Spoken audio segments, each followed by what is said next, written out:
السلام علیکم۔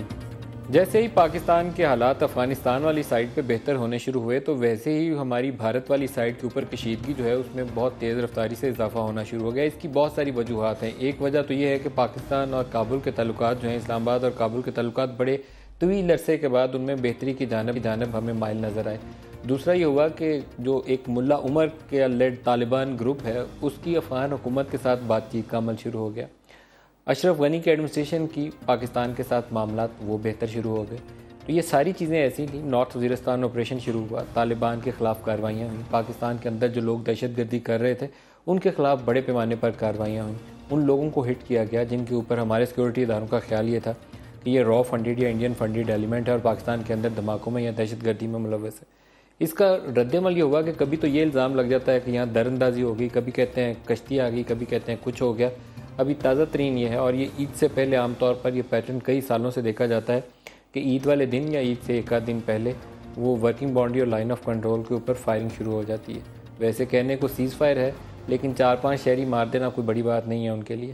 4 شہریوں کی شہادت آج رپورٹ ہوئی ہے اور کافی سے زیادہ تعداد جو ہے وہ زخمی ہے، متعدد زخمی ہے۔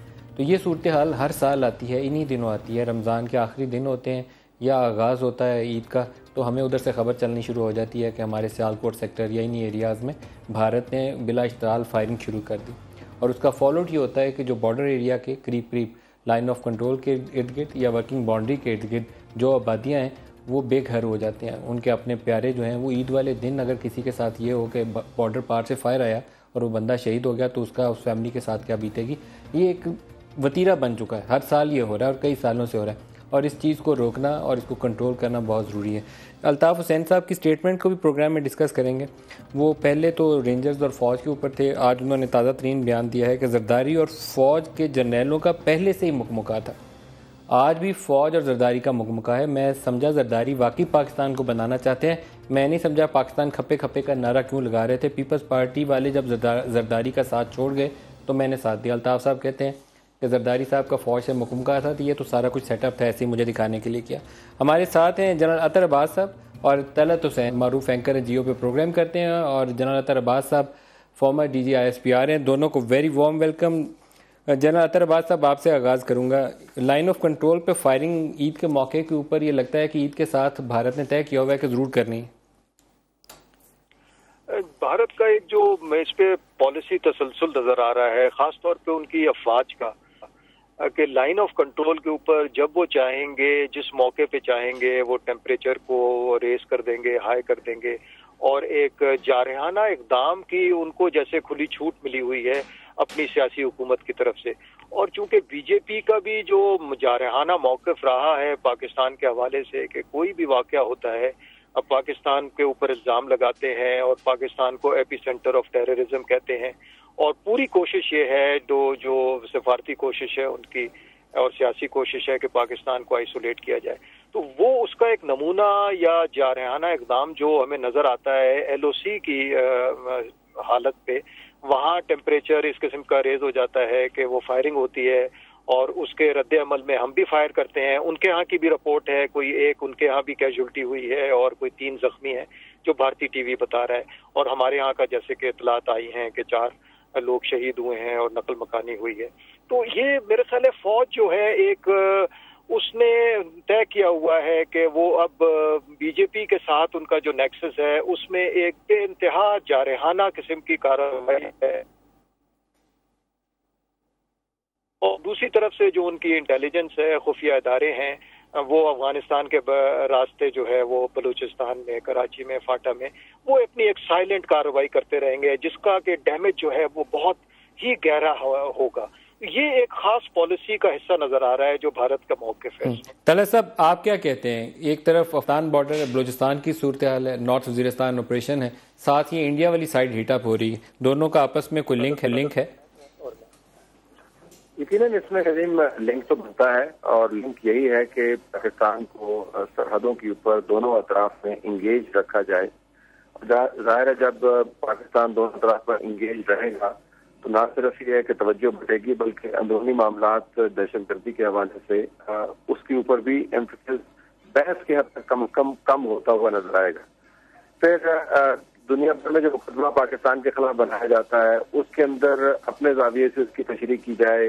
اس پالیسی کی بنیادی طور پر پاکستان گھس بیٹھی جن کو وہ کہتے ہیں وہ ہماری طرف بھیجتے ہیں, اور یہ بارڈر کے اوپر ہم جو ایکٹیویٹی کرتے ہیں اس کے ذریعے ہم اس کو ڈسکریج کرتے ہیں. جو ابھی جلد بات کر رہے تھے اس میں میں اضافہ کرنا چاہوں گا. 2-3 آپ کو اس کے اندر نئی چیزیں نظر آتی ہیں پچھلے سال 1.5 سال سے واقعات بہت سے چلے آ رہے ہیں. ایک ان کا اسکوپ بہت بڑا ہے. بارڈر کی وائلیشن یا ورکنگ باؤنڈری کے اوپر جب اٹیک ہوتا ہے یا ایون لائن آف کنٹرول کی وائلیشن جو ہوتی ہے وہ عموماً اس طور پر آپ دیکھیں ان کا پیٹرن یہ رہا ہے کہ وہ ایک محدود جگہوں پر آپ کو نظر آئیں گی اور ان کی جو حد ہے وہ بھی بڑی واضح ہوتی ہے. آپ فرمائیے گا 4 شہریوں کی شہادت ہے آج کے دن لائن آف کنٹرول اور ورکنگ باؤنڈری کے اوپر, اور متعدد زخمی ہیں. ہر سال یہ واقعہ ریپیٹ ضرور ہوتا ہے عید کے دنوں میں. پتہ نہیں اس میں کیا ان کی کوئی نئی حکمت ہے. عید کے دنوں میں بھی, اور خاص طور پہ ملک صاحب یہ بہت بدقسمتی کا واقعہ ہے کہ ہندوستان پاکستان کے ساتھ ایک تعلقات میں بہتری کی طرف سفر شروع ہوتا ہے تو کوئی نہ کوئی ایسا واقعہ ضرور ہمیں ہائی جیک کر لیتا ہے, ہمارے تعلقات کو پھر دوبارہ وہ تناؤ میں لے جاتا ہے. اس وقت جو ملاقات ہوئی وزیر اعظم پاکستان اور وزیر اعظم ہندوستان کی, اور جس سے آگے ملاقاتوں کا ایک سلسلہ شروع ہونے تھا جو ڈیڈ لاک آیا ہوا تھا, اس کے بعد یہ ایک عجیب تناؤ شروع ہو گیا ہے. اور یہ بہت بدقسمتی کی بات ہے کہ ہمارے معصوم شہری جو باؤنڈری لائن پہ بیٹھے ہیں کوئی بڑے امیر لوگ نہیں, بڑے چھوٹے چھوٹے بیچارے عام کسان دیہاتی لوگ ہیں. ان کے اوپر ویسے بھی کئی گائے گولہ باری ہوتی رہتی ہے اور وہ بڑے ڈسٹرب رہتے ہیں, اور اس طرح بلا اشتعال فائرنگ کر کے ورکنگ باؤنڈری کے اوپر. ویسے پاکستان اور انڈیا کے اگر میں تعلقات آپ کو کہوں کہ وضاحت کریں, ابھی جو اوفا میں میٹنگ ہوئی تھی مودی اور نواز شریف صاحب کے مابین, اس میں جوائنٹ سٹیٹمنٹ آئی اور اس میں ہم نے کہا کہ all out standing issues discuss کریں گے, لیکن آل آؤٹ اسٹینڈنگ میں ہم نے کشمیر کا لفظ استعمال نہیں کیا. APHC والے بڑے ناراض ہیں اس پہ. گیلانی صاحب انہوں نے وہ پاکستان کی جو دعوت ہے ہائی کمشنر کی اس میں بھی شامل نہیں ہو رہے.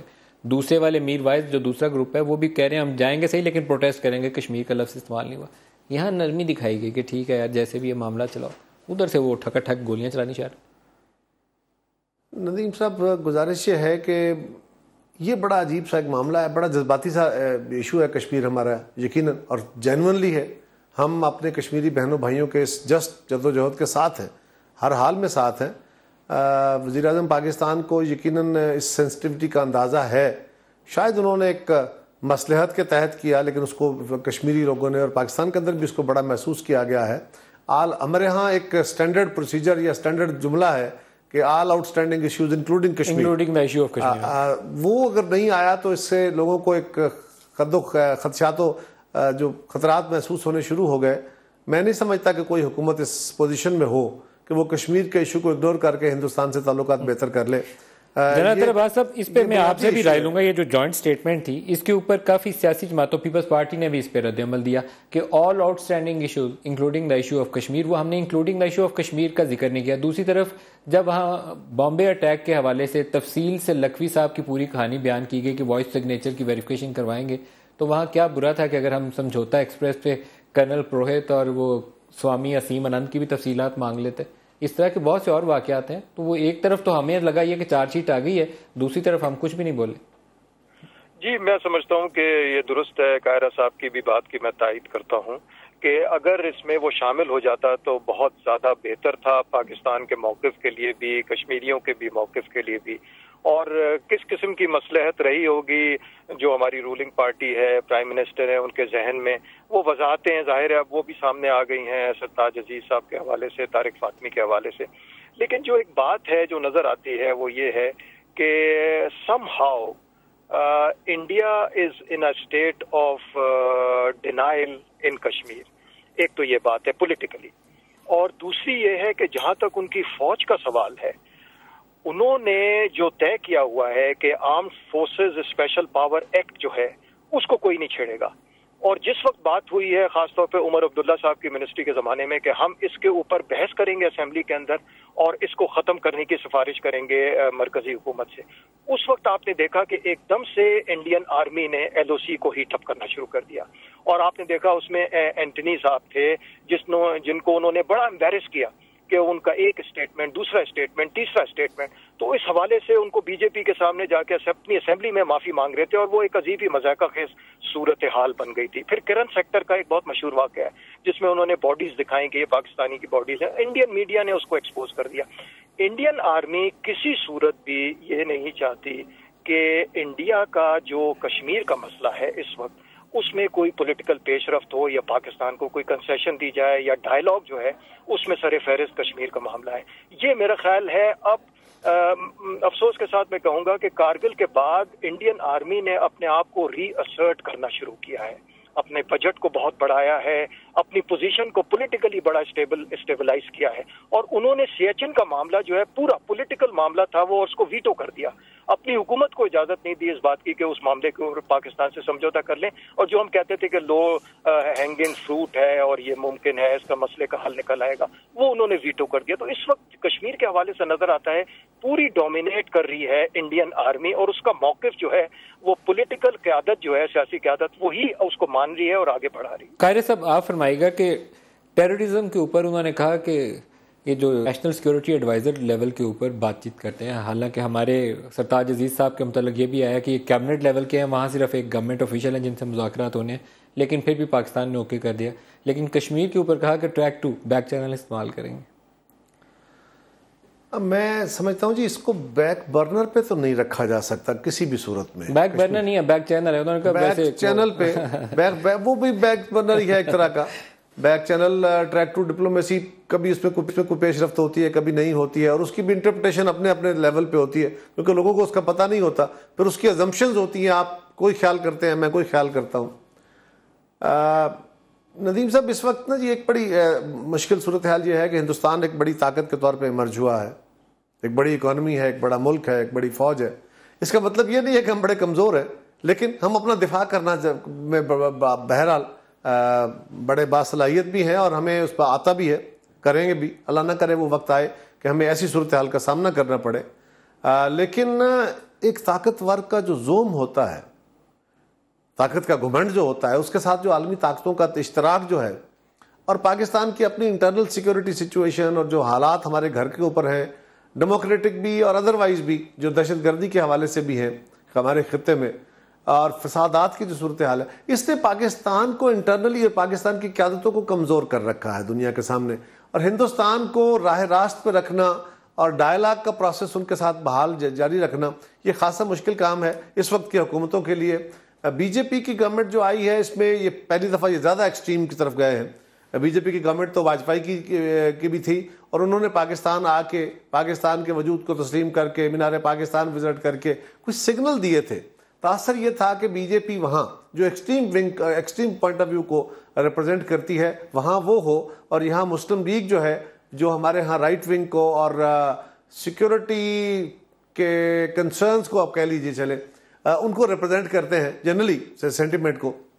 تو باقی جماعتیں جس طرح ہم ہیں، یہ باقی پولیٹیکل فورسز ہیں، وہ تو آلریڈی چاہتی ہیں کہ اس مسئلے کا حل نکلے، تو ہم تو سپورٹ ہیں۔ تو یہ دونوں گورنمنٹیں اگر ہوں تو شاید بہتری کی طرف جایا جا سکتا ہے، کیونکہ اس وقت جو negative public opinion on both the side, ایک تو ہماری فورسز کی، جس طرح جنرل صاحب نے کہا ان کی فوج کا ایک ایشو ہے، ہمارے اوپر بھی کئی طرح کے سوال اٹھتے ہیں، لیکن دونوں اطراف کی فورسز کو اور حکومتوں کو ایک طرف رکھ دیجئے، اس وقت پبلک اوپینین دونوں طرف بہت نیگیٹو ہے۔ وہ گورنمنٹوں کو اگر چاہیں بھی تو کسی مسئلے کی طرف، کسی مسئلے کے حل کی طرف آنے نہیں دیتا۔ یہ اس کی ایک پولیٹیکل کاسٹ ہے جو کوئی گورنمنٹ برداشت کرنے کو تیار نہیں ہے۔ جنرل مشرف نے اپنے دور میں کوشش کی، حالانکہ ایک ڈکٹیٹر کو وہ کاسٹ ادا نہیں کرنی پڑتی، لیکن یہ انہی کی ہمت تھی، اور یہ وہی افورڈ کر سکتے ہیں، کیونکہ کوئی پولیٹیکل گورنمنٹ تو ادر دین پلیبسائٹ اور ادر دین کشمیریوں کے اپنی خواہشات کے مطابق سولوشن کوئی دوسرا ڈسکس بھی نہیں کر سکتا۔ جنرل مشرف نے کئی آپشنز ڈسکس کیے تھے، لیکن میں سمجھتا یہ ہوں کہ اس ایشو پہ حکومت پاکستان کو کمزور پڑنے کی ضرورت نہیں ہے۔ اس وقت ایک احتیاط کی ضرورت ہے کہ ایران کی جو صورتحال عالمی برادری کے ساتھ ڈیولپ ہوئی ہے، ہمارا پاک چائنا کوآپریشن کوریڈور کے حوالے سے، اور جو ایران کے ساتھ صورتحال ایمرج ہو رہی ہے، یہ ایک اپرچونٹی ہے پاکستان کے لیے، اور پاکستان کو بڑے احتیاط کے ساتھ کسی مہم جوئی میں جائے بغیر اس کو کیپ بھی رکھنا ہے، اور اپنے قومی موقف کو بھی لے کے چلنا ہے۔ بریک لے لیں، بریک سے واپسی پہ اور بات کریں۔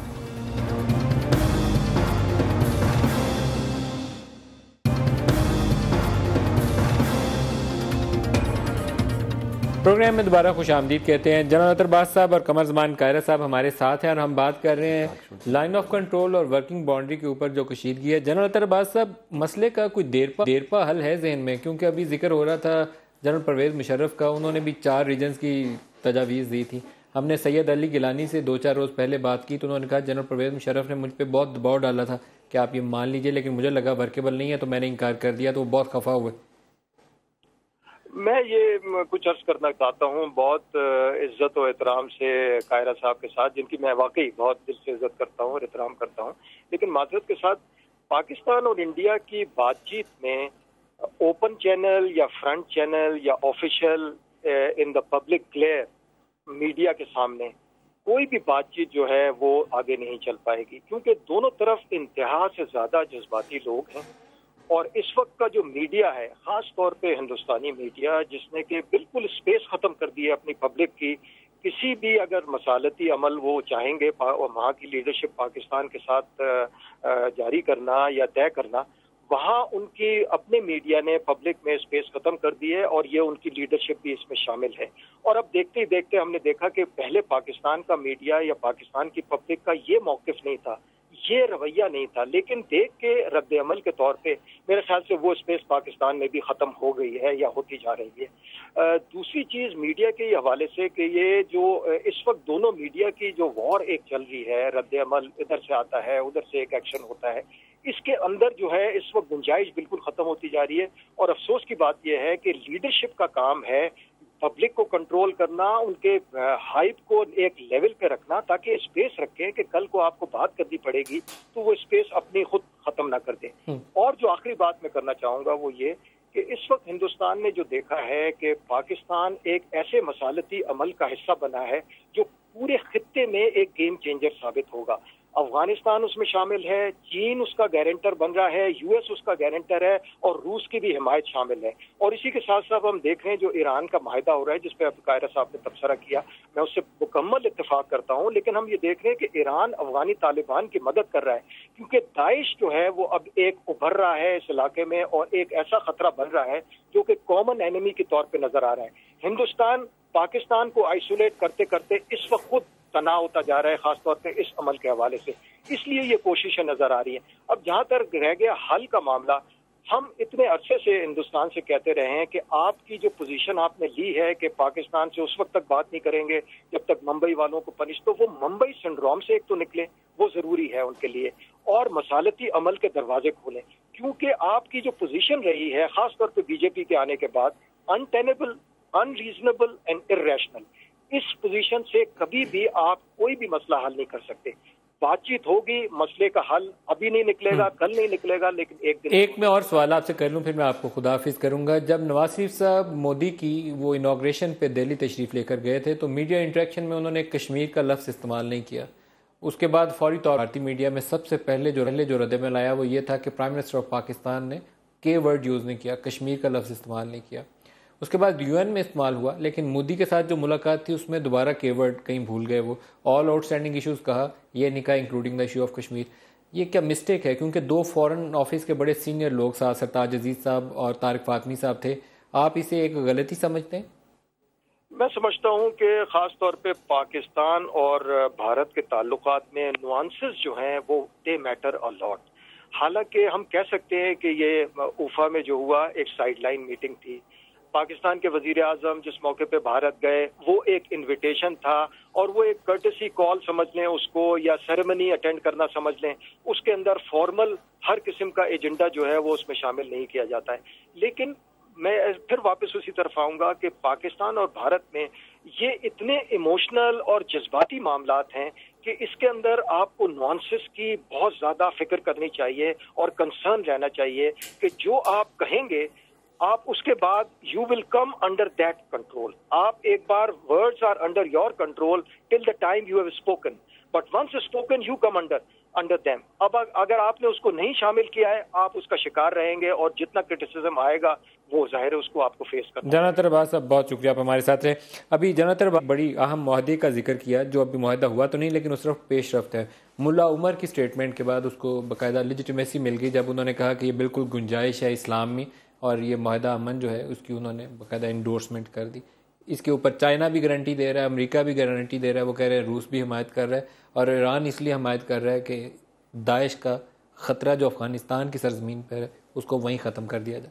داعش طالبان نہیں ہے, علیحدہ ہے اس سے.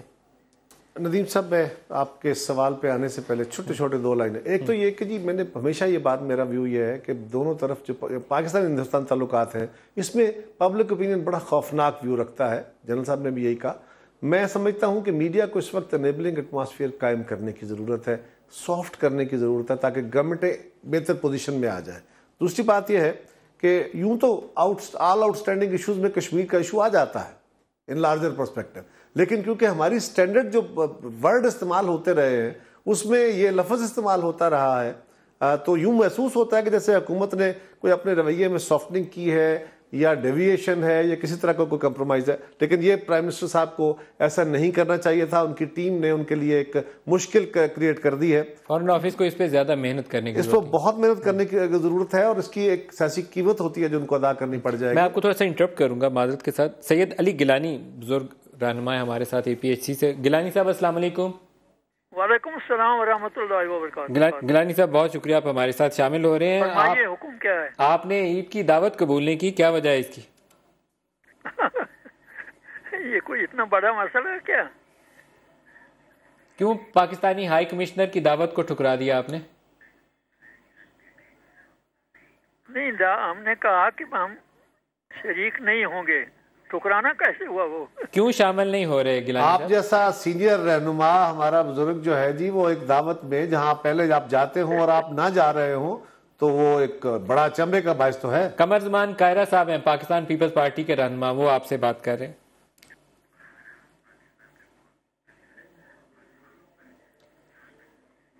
جی گیلانی صاحب وضاحت کریں گے کہ آپ نے کیوں جانے سے معذرت کر لی؟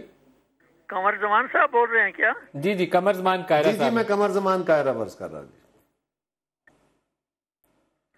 ہم نے اس لیے بائیکاٹ کا اعلان کیا ہے کہ روس میں یوفا کے مقام پہ جو دونوں ملکوں کے وزرائے اعظم کی بات ہوئی ہے اس میں پاکستان کے وزیر اعظم کو کشمیر کا تذکرہ کرنا چاہیے تھا. یہ درست بات. اور مودی صاحب کو یاد دلانا تھا کہ ایک طرف آپ لوگ جمہوریت کے بڑے بڑے بلند بانگ دعوے کر رہے ہو, لیکن دوسری طرف جموں کشمیر میں آپ کی فوج وہاں کے لوگوں کے سینوں پر مونگ دل رہی ہے, اور وہاں روزانہ آپ کی جمہوریت کے جنازے نکلتے ہیں. وہاں لوگوں کو ستایا جا رہا ہے, ان کے گھروں پر چھاپے پڑتے ہیں, ان کو جوانوں کو گرفتار کر کے انٹراگیشن سینٹروں میں تشدد کا نشانہ بنایا جاتا ہے. وہاں سید علی گیلانی کو دلی سے واپس آنے کے بعد 15 اپریل کو وہ واپس آ گئے, 16 اپریل کو کھلے تھے, 17 اپریل سے برابر آج تک گھر میں نظر بند ہوں. نہ جمعہ کی نماز ادا کرنے کی اجازت ہے اور نہ چار دیواری سے باہر جانے کی اجازت ہے. تو ایسے لوگوں کو یہ چیزیں جب ہمارے پاکستان کے, جو پاکستان ہمارا محسن ملک ہے اور جن کے ساتھ ہمیں بہت بلند توقعات ہیں کہ وہ ہم پر ڈھائے جانے والے مظالم کا موقع ملنے پر تذکرہ کریں گے, لیکن جب نہیں کرتے تو ہمارے زخموں پر نمک پاشی ہوتی ہے. ہماری مظلوم قوم کو بہت دکھ پہنچتا ہے کہ دیکھیے ہم پر اتنے مظالم ڈھائے جا رہے ہیں اور یہ آپس میں گلے ملتے ہیں, دوستانہ تعلقات استوار کرتے ہیں اور ہم کو نظر انداز کرتے ہیں. اچھا گیلانی صاحب آپ ساتھ ہی رکیے, میں کائرہ صاحب سے بھی چاہوں گا کہ اس کے اوپر بات کریں. کائرہ صاحب, گیلانی صاحب کا شکوہ کافی حد تک جائز ہے. ملک صاحب یقیناً کشمیر کے عوام, پاکستان کے عوام بھی دکھے ہوئے ہیں, اور کشمیر کے لوگ تو جو اس وقت ایک طویل جد و جہد کر رہے ہیں, اتنی بڑی قربانیاں, اتنا خون, اتنی وہ قربانیاں جو بیان نہیں کی جا سکتی, مطلب زبان زیب نہیں دیتی کہ ان قربانیوں کا بھی جس طرح ان کے ساتھ مظالم ہوئے اس کا ذکر بار بار کیا جائے. ان کو بہت توقع ہے پاکستان سے. پاکستان ان کی توقعات پہ اس طرح پورا نہیں اترا, لیکن ایسے مواقع خاص طور پہ جب آتے ہیں, جب ہمارے دونوں اطراف کے لیڈرز مل رہے ہوتے ہیں, تو پھر ہمارے ان بہنوں بھائیوں کو یقیناً جائز مطالبہ ان کا ہوتا ہے, ان کی امید ہوتی ہے کہ وہاں پہ ان کے مقدمہ کو ہم اٹھائیں گے عالمی فورمز پہ, ایسے فورمز پہ, اور جب وہاں ذکر ہی نہ ہو تو یقیناً ان کے لیے بہت تکلیف کا باعث ہے. بٹ میں پھر بھی یہ گزارش کروں گا، اور آپ کو، آپ ہمارے بزرگ ہیں، ایک آپ کو ایشورٹی دیتا ہوں، میاں صاحب حکومت میں ہو، کوئی حکومت میں ہو، ہماری حکومت ہو، یہ پاکستان کے لوگوں کا موقف ہے. کوئی حکومت کشمیر کے مسئلے پہ کشمیری عوام کی خواہشات کے خلاف جانے کا یا آپ کی اس جدوجہد سے الگ ہونے کا سوچ نہیں سکتی. اگر کوئی سوچے گا تو پاکستان کے عوام اٹھا کے اس کو ایوانوں سے باہر پھینک دیں گے. گیلانی صاحب. جی گیلانی صاحب. ہاں فرمائیے.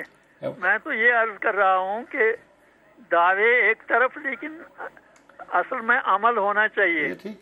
اگر دعوے نہ بھی کیے جائیں لیکن عمل ہو تو تشفی ہوتی ہے کہ نہیں، دعوے نہیں کیے جاتے، عمل دکھایا جا رہا ہے، عمل کیا جا رہا ہے. گیلانی صاحب لیکن یہاں پر آپ کے موقف میں اور اے پی ایچ سی کا جو دوسرا فیکشن ہے میر وائز والا، اس کے موقف میں ایک تضاد نظر آتا ہے یا آپ دونوں میں تقسیم نظر آتی ہے؟ آپ نے تو ان پروٹیسٹ کہا کہ نہیں جاؤں گا، انہوں نے کہا کہ میں کیا تضاد؟ میر وائز صاحب اس دعوت میں شامل ہو رہے ہیں، انہوں نے کہا کہ میں جا کے کہوں گا کہ آپ کو کشمیر کا ذکر کرنا چاہیے تھا، لیکن وہ دعوت میں شریک ہو رہے ہیں. آپ نے تو کہا میں دعوت میں ہی نہیں جاؤں گا. تو تھوڑی سی تقسیم آپ میں نظر آتی ہے رہنماؤں میں اے پی ایچ سی کے اندر. نہیں، ہماری جو پالیسی ہے یا ہمارا جو طرز عمل ہے وہ تو ہے میر وائز صاحب کا طرز عمل، اور ان کی جو جموں کشمیر کے مسئلے کے بارے میں بار بار ان کا جو اپنا انڈیا ہے یا اپنا طرز عمل ہے وہ ہمارے ساتھ نہیں ملتا ہے. مثلا میں آپ کو مثال کے طور پر بتاؤں گا، مشرف صاحب نے 4 نکاتی فارمولہ پیش کیا، انہوں نے اس کو تسلیم کیا، انہوں نے اس کی حمایت کی، لیکن ہم نے نہیں کی، اس لیے کہ وہ سٹیٹس کو کے بغیر کچھ اور نہیں تھا، اور اس میں بھارت کی ساورنٹی ہر حال میں برقرار رہتی تھی، جس سے ہم نجات پانے کے لیے جدوجہد کر رہے ہیں. اور 47 سے لے کر آج تک 6 لاکھ جانوں کی قربانیاں دی جا چکی ہیں، عزتیں لٹ گئی ہیں، عصمتیں لٹ گئی ہیں، بستیاں اجاڑی گئی ہیں، 10,000 لوگوں کو گرفتار کرنے کے بعد لاپتہ کر دیا گیا ہے، 600 شہداء کے مزار آباد ہو چکے ہیں، 7,600 قبریں ایسی ہیں جن میں معلوم ہی نہیں ہے کہ بھئی ان میں کون دفنایا گیا ہے، ہزاروں مکانات دہا دیے گئے ہیں، بلاسٹ کیے گئے ہیں، نظر آتش کر دیے گئے ہیں. اب بھی ہمارے 1000 کے قریب جوان جیلوں میں سڑائے جا رہے ہیں، تہاڑ جیل میں، رانچی جیل میں، اور پھر وہاں گجرات جیل میں، مختلف جیلوں میں اور جموں کشمیر کی جیلوں میں. اللہ کی مدد اور نصرت کے بغیر، ہمارے لیے پاکستان کے بغیر کوئی بھی ہماری مدد اور ہمارے حق میں آواز نہیں اٹھاتا ہے. اور اگر پاکستان بھی خدا نخواستہ ضرورت کے مواقع پہ مرعوب ہو جائے اور بات نہ کرے، خاموش رہے، تو آپ خود اندازہ کریے کہ ہمارے زخموں کا کیا حال ہوگا. درست ہے، درست ہے. سید علی گیلانی صاحب، پاکستان یقیناً کشمیر کا ایک ایسا حل چاہتا ہے جس میں کشمیریوں کا جو ایک درینہ مسئلہ ہے وہ ایک پائیدار بنیادوں کے اوپر، دیرپا بنیادوں کے اوپر اس کو حل کیا جا سکے. میں آپ کا شکر گزار ہوں، آپ نے ہمیں ٹائم دیا. یہاں ایک بریک کا وقت، بریک لے لیں، بریک سے واپسی پہ قاہرہ صاحب سے بات کریں گے. ہمارے ساتھ رہیے.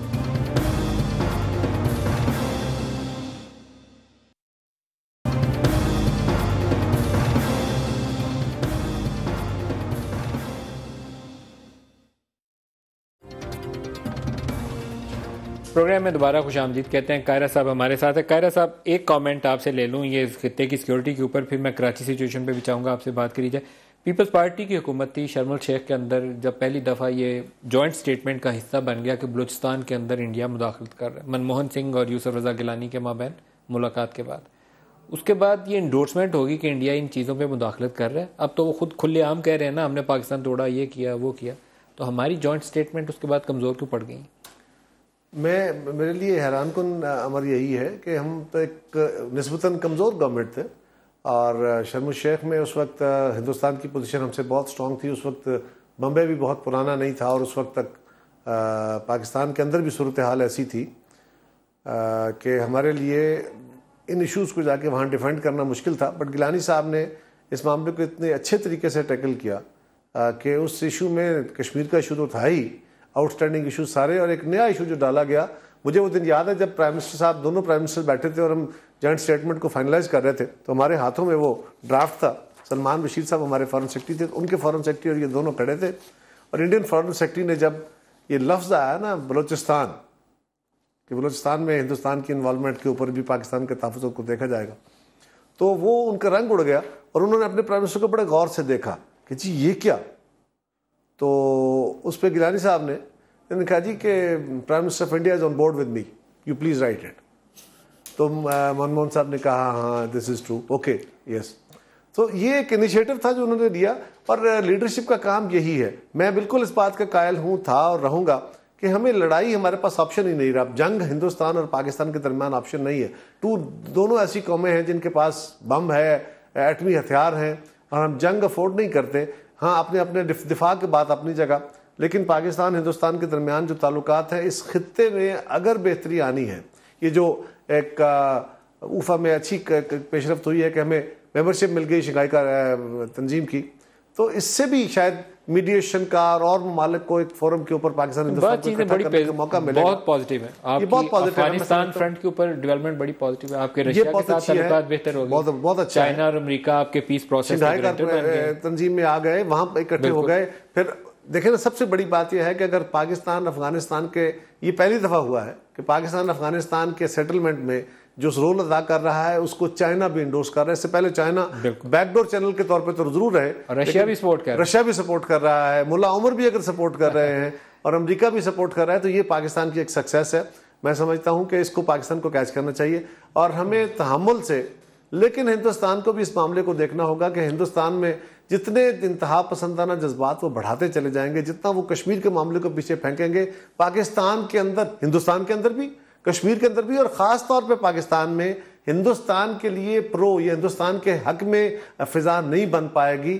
جتنی ان کے ہاں انتہا پسندانہ رویہ بڑھے گا پاکستان میں، اتنا ہی مشکل ہوتا جائے گا ہمارے لیے، ان قوتوں کے لیے جو تعلقات کو بہتر. کراچی کے اوپر بھی ایک دو آپ سے سوال کرنے ہیں. ابھی الطاف حسین صاحب کی ایک تقریر آئی ہے جس میں انہوں نے کہا کہ زرداری اور فوج کے جرنیلوں کا پہلے سے مکمکا تھا. میں یہ جو ان کی سٹیٹمنٹس ہیں وہ پڑھ رہا ہوں. آج بھی فوج اور زرداری کا مکمکا ہے. میں سمجھا زرداری واقعی پاکستان کو بچانا چاہتا ہے.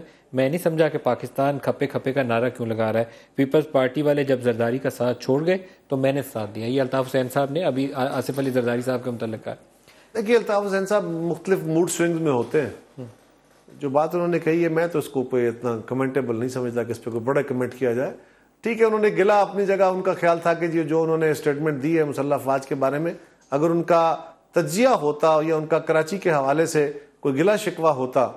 دیکھیں نا ندیم صاحب، ایم کیو ایم والے سوچتے ہیں کہ پیپلز پارٹی نے انہیں ڈمپ کر دیا. نہیں، میں اس پہ گزارش کرتا ہوں. دیکھیں ہمارا ایک بڑا واضح موقف ہے.